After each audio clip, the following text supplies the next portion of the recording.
వాళ్ళు 70,000 కోట్లు ఫేజ్ వైజ్గా ఎట్లా రిలీజ్ చేస్తామని ఫండ్స్ కూడా వాళ్ళు రిలీజ్ చేయడం జరిగింది.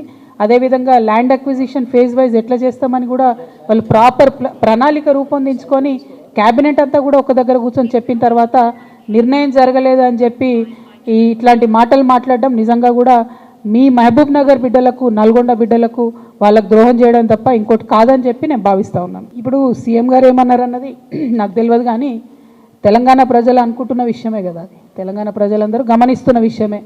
ఇప్పుడు బీఆర్ఎస్ పార్టీ సోషల్ మీడియా నన్నే దాడి చేస్తుంది, హరీష్ అన్న మీడియా నన్నే దాడి చేస్తుంది, సంతోష్ అన్నకున్న సీక్రెట్ మీడియా నన్నే దాడి చేస్తుంది. అందరు కలిసి నా మీద దాడి చేస్తున్నట్టే కదా, అలా కొత్త ఏం లేదు. అది మీ అందరి దృష్టిలో కూడా ఉన్నది కాబట్టి అది కొత్త ఏం లేదు, వింతేం లేదు. ఎక్కడ మాట్లాడిరండి? ఒక్కసారి కూడా కనీసం బీసీల మీటింగ్ రివ్యూ తీసుకోవడం లేదు సీఎం గారు. మేము పదే పదే కోరుతున్నాం. నిన్న కూడా మన తెలంగాణ జాగృతి నుండి కూడా మళ్ళీ చెప్పినాం మేము, మీరు కనుక తక్షణం నిర్ణయం తీసుకోకపోతే ఇక మంత్రుల ఇల్లు ముట్టడించుడు ఉంటుంది ఫస్ట్ ఫేజ్లో. ఇంకా కూడా నిర్ణయం తీసుకోకపోతే ముఖ్యమంత్రి గారి ఇల్లు కూడా ముట్టడించాల్సి వస్తుంది. ఎందుకంటే 30 తారీఖు నాడు ఎన్నికలని చెప్తే కూడా కనీసం బాధ్యత లేకుండా, మాట్లాడకుండా చివరి నిమిషంలో కోర్టుకు పోదాంలే అనేటటువంటి ఒక వైఖరి నిర్లక్ష్యపూరితమైన వైఖరి రాష్ట్ర ప్రభుత్వం చేస్తూ ఉన్నది. ఇది బీసీలను వారు పట్టించుకోవట్లేదు అనడానికి సంకేతం. మా పోరాటం మాత్రం ఆగదు, ఖచ్చితంగా చాలా సీరియస్గానే ముట్టడి కూడా ప్లాన్ చేస్తాం. రాజీనామా నేను మంచి స్పీకర్ ఫార్మాట్లో ఇచ్చేసిన. చైర్మన్ గారు నాకు మళ్ళీ నేను తెల్లారు కూడా ఆయనకు ఫోన్ చేసి కూడా చెప్పిన, నేను మంచి సౌండ్ మైండ్లో ఇచ్చిన సార్, కంపల్సరీ నా రెసిగ్నేషన్ యాక్సెప్ట్ చేయండి అని. మరి వారు ఎందుకు డీలే చేస్తున్నారో నాకు తెలియదు. చాలా కారణాలు చెప్తా ఉన్నారు, ఆ కారణాలు నాకు అనవసరం. నేను రాజీనామా చేసినాను. బీఆర్ఎస్ పార్టీ ద్వారా నాకు వచ్చినటువంటి పదవి ఆనాడు వద్దనుకున్నా, ఇవాళ కూడా వద్దనుకుంటున్నా. మళ్ళీ పంపమంటే మళ్ళీ పంపుతా ఉత్తరం, నాదేం ప్రాబ్లం లేదు. Thank you. ఏం అడగలే, నాకు ఎక్స్ప్లెనేషన్ అడగలే, ఏం అడగలే. తప్పకుండా స్వాగతిస్తాం కదండి. ప్రజాస్వామ్యంలో ఎన్ని పార్టీలు ఉంటే అంత మంచిది, ఎన్ని గొంతులు ఉంటే అంత మంచిది, ఎన్ని వాయిస్లు ఉంటే అంత మంచిది.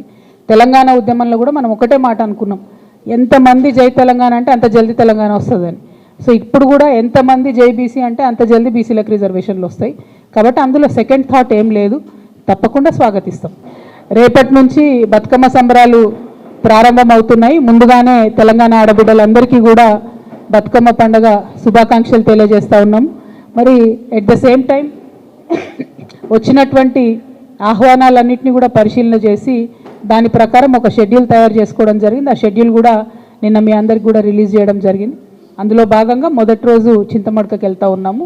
మరి అట్లానే తర్వాతి కార్యక్రమాలన్నింటినీ కూడా మీకు చెప్పడం జరిగింది. అట్లానే ఎప్పుడు చేసినట్టే తెలంగాణ జాగృతి నుండి కూడా ఈసారి ఒక పాట కూడా మళ్ళీ చేస్తూ ఉన్నాము.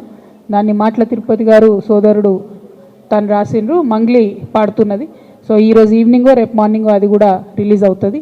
సో అట్లా ఎప్పుడు చేసినట్టు బతుకమ్మ సంబరాలు ఎక్కడ తగ్గకుండా చేయాలని అనుకున్నాం. పోయినసారి మీకు తెలుసు, రాజకీయంగా క్లిష్ట పరిస్థితులలో పోయినసారి హాజరు కాలేనటువంటి పరిస్థితి ఉండే. ఈసారి అన్ని చోట్ల బతుకమ్మ చేసుకోగలగడం అన్నది చాలా సంతోషాన్ని ఇచ్చే విషయం. అయితే ఈ సందర్భంగా ముఖ్యమంత్రి గారిని నేను మళ్ళీ డిమాండ్ చేస్తున్నా, బతుకమ్మకు చీరలు ఇచ్చినారు ఇదివరకు, మీరు ఒకటి కాదు నేను 2 ఇస్తా అని చెప్పినారు. 2 లేవు, 1 లేదు, ఎక్కడా లేదు.